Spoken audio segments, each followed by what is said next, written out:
আচল কথা বাকী আছে, এয়া আৰম্ভণিহে। হিমন্ত বিশ্ব শৰ্মাক প্ৰত্যাহ্বান জনাই গৌৰৱ গগৈৰ সংবাদমেল মুখ্যমন্ত্ৰী আৰু তেওঁৰ পত্নীৰ বিৰুদ্ধে বিস্ফোৰক অভিযোগ উত্থাপন কৰি দিল্লীৰ পিছত গুৱাহাটীত পুনৰ এখন সংবাদমেল সম্বোধন কৰিছে কংগ্ৰেছে। অসম প্ৰদেশ কংগ্ৰেছৰ সভাপতি গৌৰৱ গগৈক কাষত বহুৱাই ৰাষ্ট্ৰীয় কংগ্ৰেছ নেতা পৱন খেৰা আৰু ভূপেশ বাঘেলে সম্বোধন কৰিছে।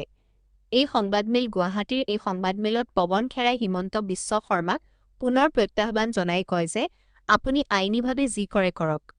৪৮ ঘণ্টাৰ ভিতৰত আপুনি আইনী ব্যৱস্থা গ্ৰহণ কৰি দেখুৱাই দিয়ক। মই গুৱাহাটীত বহি আপোনাক অপেন চেলেঞ্জ কৰিছোঁ। আপুনি স্পষ্ট কৰক যে ডুবাই আৰু আমেৰিকাত আপোনাৰ পত্নীৰ নামত সম্পত্তি আছে নাই।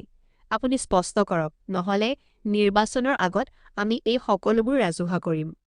সংবাদমেলত গৌৰৱ গগৈয়ে কয় যে পুনৰ এবাৰ আমাৰ অসম সকলোৰে আগত লজ্জিত হৈছে।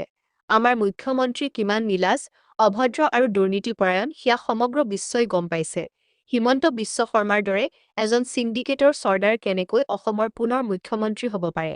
ডুবাই, ছিংগাপুৰত কাৰ কাৰ ঘৰ আছে সেয়া সকলোৱে জানে, কিন্তু আজি আমি এই তথ্য সংবাদমেলযোগে ৰাজহুৱা কৰিছোঁ।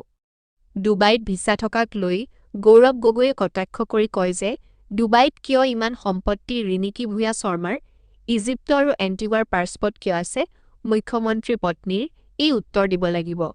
ডুবাইত থকা ফ্লেট কাৰ কাৰ নামত আছে তাৰ তথ্য ৰাজহুৱা কৰিবলৈ প্ৰত্যাহ্বান জনালে গৌৰৱ গগৈয়ে। গৌৰৱ গগৈয়ে লগতে কয়, মুখ্যমন্ত্ৰীৰ এই সম্পত্তিক লৈ ইডিয়ে তদন্ত কৰিব লাগে।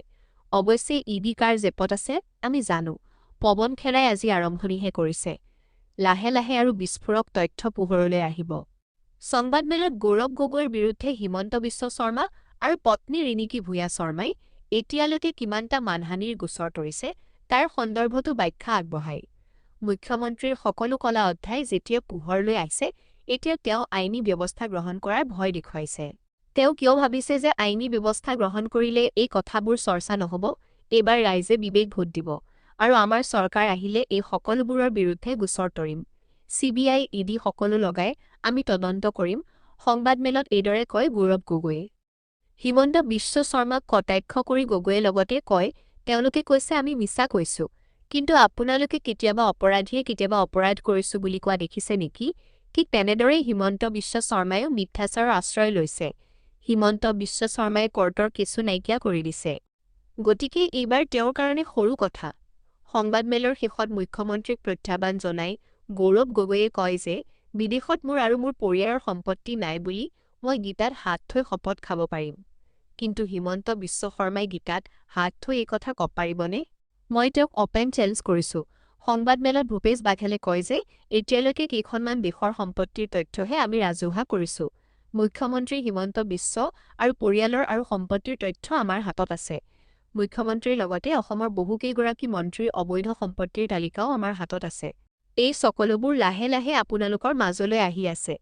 এই সকলোবোৰৰ উত্তৰ কেৱল হিমন্ত বিশ্ব শৰ্মাই নহয়, অমিত শ্বাহ আৰু নৰেন্দ্ৰ মোদীয়েও দিব লাগিব।